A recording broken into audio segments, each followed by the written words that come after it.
Ada yang pernah dengar tentang kias? Mungkin bagi sebagian orang istilah ini terasa asing, tapi ternyata kias ini memegang peranan yang sangat penting dalam hukum Islam. Bahkan kalau kita telusuri lebih dalam, kias adalah salah satu sumber hukum Islam. Yang keempat setelah Al-Quran, hadits, dan ijma. Nah pertanyaannya, kenapa sih kias ini bisa jadi sangat vital dalam kehidupan umat Islam? Yuk kita gali lebih jauh tentang apa itu kias, bagaimana ia diterapkan, dan apa dampaknya bagi kita dalam kehidupan sehari-hari.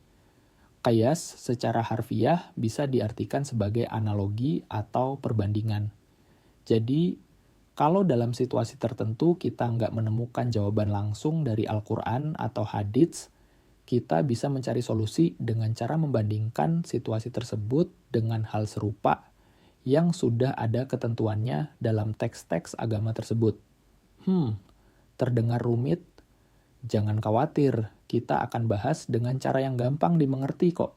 Coba bayangkan, kamu lagi menghadapi masalah hukum yang belum ada ketentuannya dalam Al-Quran atau hadits. Misalnya, soal penggunaan teknologi baru seperti kecerdasan buatan. Apakah penggunaannya dibolehkan dalam Islam?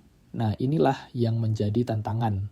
Dengan menggunakan kias, kita bisa mencari perbandingan yang ada dalam teks-teks agama yang lebih dulu dan mengaitkannya dengan konteks zaman sekarang. Misalnya, kalau dulu ada pertanyaan tentang apakah penggunaan alat tertentu itu dibolehkan atau tidak dalam Islam, para ulama menggunakan kias untuk mencari perbandingan dengan sesuatu yang sudah ada ketentuannya, seperti penggunaan alat yang sejenis di masa lalu. Dengan kata lain, kias itu membantu kita untuk menarik garis dari hukum yang ada, lalu mencocokkannya dengan kondisi baru yang muncul. Kias itu nggak asal main cocok-cocok aja loh. Ada beberapa kaidah yang harus diikuti supaya kias itu sah dan bisa diterima. Misalnya, harus ada kesamaan alasan atau alasan yang mendasari masalah yang ingin kita bandingkan. Sebagai contoh, kalau kita mau membandingkan hukum rokok dengan hukum alkohol, kita harus bisa menjelaskan alasan kenapa keduanya punya dampak yang sama dalam hal kesehatan atau moralitas.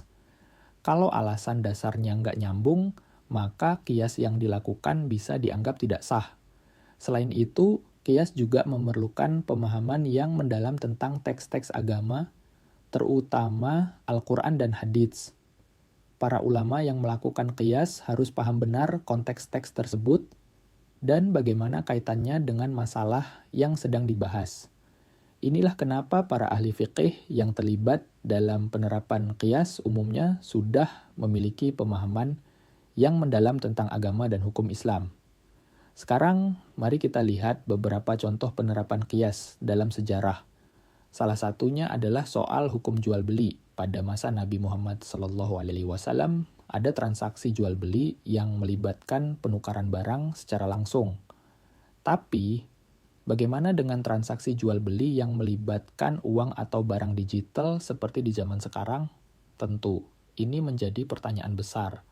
Namun, dengan kias, para ulama melihat bahwa jual beli menggunakan uang atau sistem pembayaran elektronik bisa dianalogikan dengan jual beli barang secara langsung, karena keduanya melibatkan transaksi yang sah dan tidak merugikan kedua belah pihak.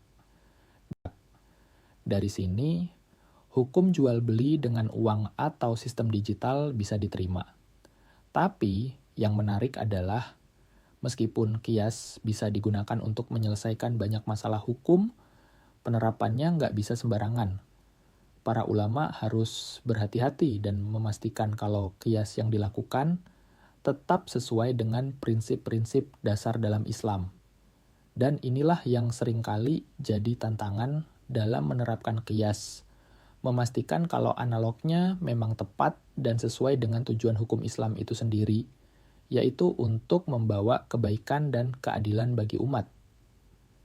Dalam konteks modern, kias sangat relevan, terutama dalam menghadapi isu-isu baru yang tidak ditemukan dalam teks-teks agama secara langsung.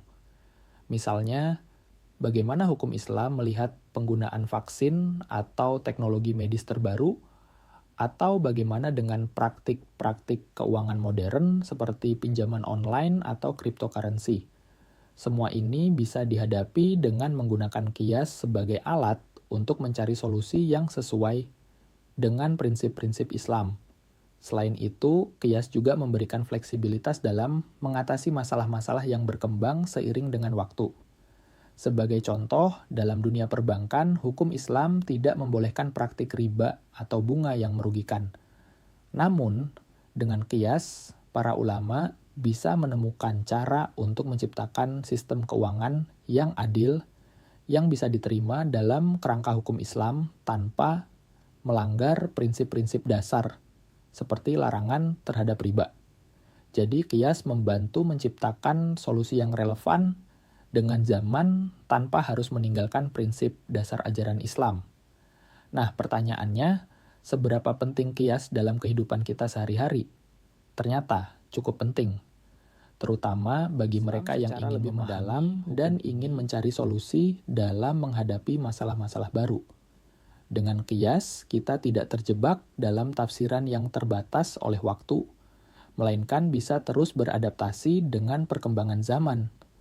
Kias membuka jalan bagi kita untuk lebih fleksibel dalam menerapkan hukum Islam yang relevan dengan konteks sosial, budaya, dan teknologi yang terus berubah.